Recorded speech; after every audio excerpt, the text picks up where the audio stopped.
Olá, bem-vindos à nossa aula 8. Eu sou o professor Denis Lopes Alves e nesse encontro nós falaremos sobre os dados característicos dos instrumentos de medição, tá? Esses dados característicos eles serão divididos em 3 aulas, ok? Essa aula 8 refere-se à parte 1. Bom, a seguir ele vai enumerar alguns exemplos de dados característicos que podem ser associados aos instrumentos elétricos, tá? Alguns desses a gente vai ter a oportunidade de apresentar para vocês nesta aula e nas aulas seguintes, tá? Então, basicamente, você tem em relação aos dados característicos, você tem a natureza do instrumento, a natureza do conjugado motor, o calibre do instrumento, a classe de exatidão, a discrepância, a resolução, a repetibilidade, a perda própria, a eficiência do instrumento e a rigidez dielétrica. Eu enfatizo que não existem só essas, tá? Características, existem outras que também devem ser consideradas. Entretanto, como o nosso estudo aqui é um estudo em nível mais introdutório, mas para que você tenha um primeiro contato com essa área de medidas elétricas, a gente vai focar nossa abordagem nesses tópicos aí. O primeiro que a gente vai comentar com vocês diz respeito à característica do instrumento associada à natureza do mesmo, ok? A natureza do instrumento é um aspecto correlacionado ao tipo de grandeza ao qual o instrumento destina-se a medir, tá? Então, sempre que você falar em natureza do instrumento, na verdade você está falando qual é a grandeza que eu posso medir com esse instrumento, ok? Supondo que essa grandeza é uma grandeza mensurável, né? Uma grandeza que pode ser medida, que pode ser mensurada. A natureza do instrumento permite identificar o instrumento, né, propriamente dito, como, por exemplo, classificar um instrumento quanto à natureza significa, por exemplo, dizer se ele é um watímetro, se ele é um fasímetro, se ele é um amperímetro, um voltímetro, um ohmímetro, enfim. Natureza do instrumento diz respeito ao quê? Ao tipo de grandeza que pode ser medida com aquele instrumento, ok? Se você vai medir resistência elétrica, você vai utilizar um ohmímetro. Se você vai medir tensão elétrica, um voltímetro, corrente e amperímetro. Se você vai verificar qual é a sequência de fases de um sistema trifásico, você vai utilizar um fasímetro. E se você deseja medir potência elétrica, você vai utilizar um watímetro, ok? Então, novamente, né? Classificar quanto à natureza diz respeito ao quê? Verificar qual é a grandeza ao qual se destina a medição daquele instrumento, ok? Outra característica que a gente pode trabalhar é a natureza do conjugado motor, ok? Conjugado motor, CM, estudado em aulas anteriores, né? Responsável por mover o conjunto móvel nos instrumentos do tipo analógico, né? Então, quanto à natureza do conjugado motor, essa característica está associada ao princípio físico de funcionamento, ok? E vai estar relacionado com o efeito da corrente elétrica que o instrumento utiliza. Os efeitos necessários ao funcionamento dos instrumentos de medição analógicos foram vistos na aula na qual a gente detalhou o princípio operativo deles. Okay? Então, do mesmo jeito que os efeitos que a gente chegou a discutir com vocês lá na época, acho que era a aula 4, salvo engano, mas enfim, dê uma olhada aí na playlist que vocês vão encontrar.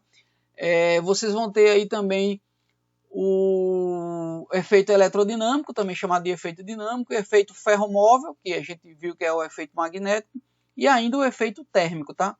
Perceba que são os mesmos que foram estudados anteriormente.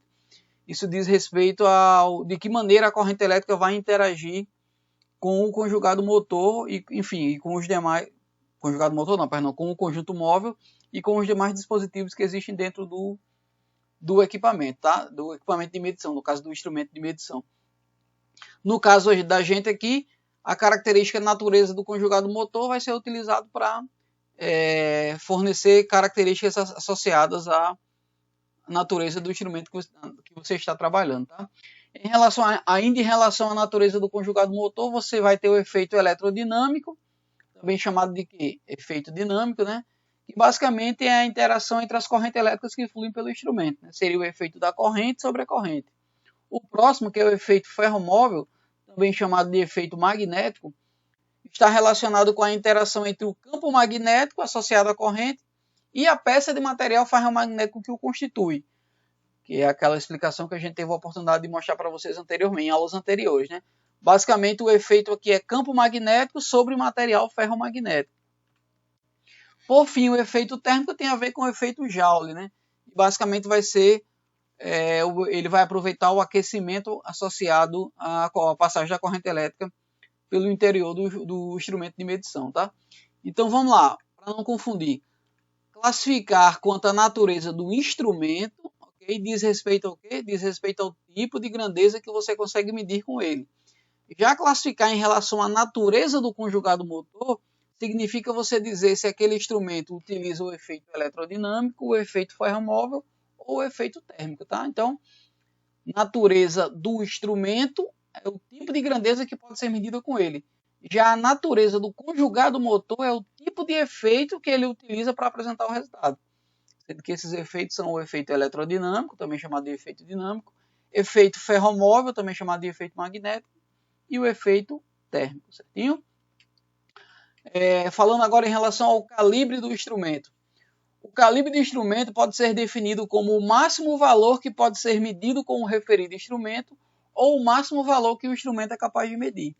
Então, pessoal, se você tem um instrumento cuja tensão máxima que pode ser medida com ele é de 500 volts, então o calibre daquele instrumento é quanto?